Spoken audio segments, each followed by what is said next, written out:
سعد الدین تفتازانی بہت بڑا مقام و مرتبہ ہے، اور درس نظامیہ میں سب سے زیادہ انہی کی کتابیں پڑھائی جاتی ہیں۔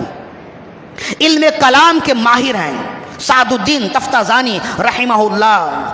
درس نظامیہ میں کسی مصنف کی 2 سے 3 کتاب نہیں پڑھائی جاتی، ان کی 4 کتابیں پڑھائی جاتی ہیں۔ حضرت سعد الدین تفتازانی رحمہ، علم کلام کے ماہر، علم بلاغت اور فصاحت کے ماہر ہیں حضرت سعد الدین تفتازانی رحمہ اللہ۔ ان کے بارے میں علماء نے لکھا کہ شروع زمانے میں، زمانے طالب علمی میں، ان کا ذہن بہت کمزور تھا، کچھ بھی پڑھتے وہ بھول جاتے، اور روز درجے میں اپنی کلاس میں استاد صاحب سے ڈانٹ سننی پڑتی، اور روز ان کے جو ہم جماعت تھے ان کا مذاق اڑاتے۔ بہرحال یہ بڑی محنت کرتے، ایک بات تھی کہ پابندی سے درس لیا کرتے، پابندی سے، انہیں کچھ آئے نہ آئے یہ ناغہ نہیں کرتے، روزانہ کلاس لیا کرتے۔ تو کہتے ہیں ایک دن ایک درخت کے نیچے سخت گرمی میں درخت کی ٹھنڈی چھاؤں میں بیٹھے اپنی کتاب پڑھ رہے ہیں، سبق یاد کر رہے ہیں، تو کہتے ہیں رات میں انہوں نے خواب میں دیکھا کہ یہ کسی جگہ بیٹھے ہوئے، یہ بعضوں نے کہا کہ خواب کی بات ہے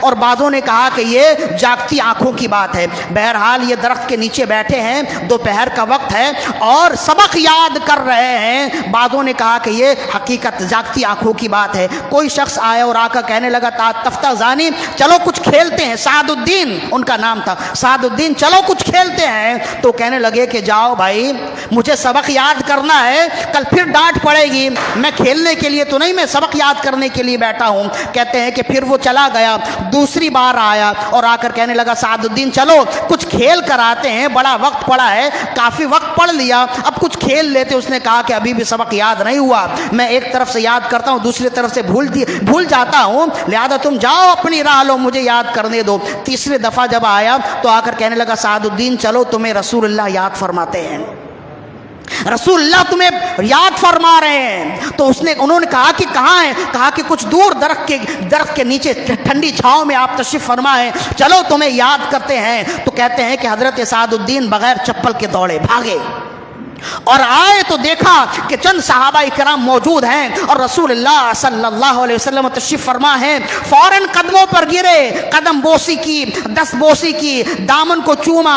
تو رسول اللہ نے فرمایا سعد الدین 3 بار میں نے تمہیں بلایا، تم آئے نہیں، اور آخری بار آئے۔ عرض کرنے لگے رسول اللہ، یا رسول اللہ، انہوں نے آخری بار ہی کہا کہ آپ طلب فرماتے ہیں، اگر پہلی دفعہ ہی کہہ دیتے تو ہم پہلی دفعہ ہی آ جاتے۔ تو پھر عرض کرنے لگے رسول اللہ صلی اللہ علیہ وسلم سے، عرض کرنے لگے یا رسول اللہ، میں اس قدر یاد کرتا ہوں، اس قدر اسباق یاد کرتا ہوں، لیکن ایک طرف سے یاد ہوتا ہے تو دوسری طرف سے اسباق بھول جاتے ہیں، اور روزانہ استاد صاحب سے ڈانٹ پڑتی ہے، میری ہم جماعت جتنے لوگ ہیں وہ بھی مذاق اڑاتے ہیں، تو یا رسول اللہ کچھ کرم فرمائیے۔ تو کہتے ہیں رسول اللہ صلی اللہ علیہ وسلم نے اپنا لعاب دہن ان کے منہ میں ڈالا اور فرمایا اب جا کر یاد کرو۔ اب جب رات سوئے، صبح اٹھے، اپنی کلاس میں گئے تو ہر سوال کا جواب سب سے پہلے دیتے، حتیٰ کہ استاد نے آخر میں کہا کہ اے سعد الدین، آج تم وہ سعد الدین نہیں ہو جو کل تھے، تمہارا نظریہ ہی بدل گیا، تمہارا مزاج ہی بدل گیا۔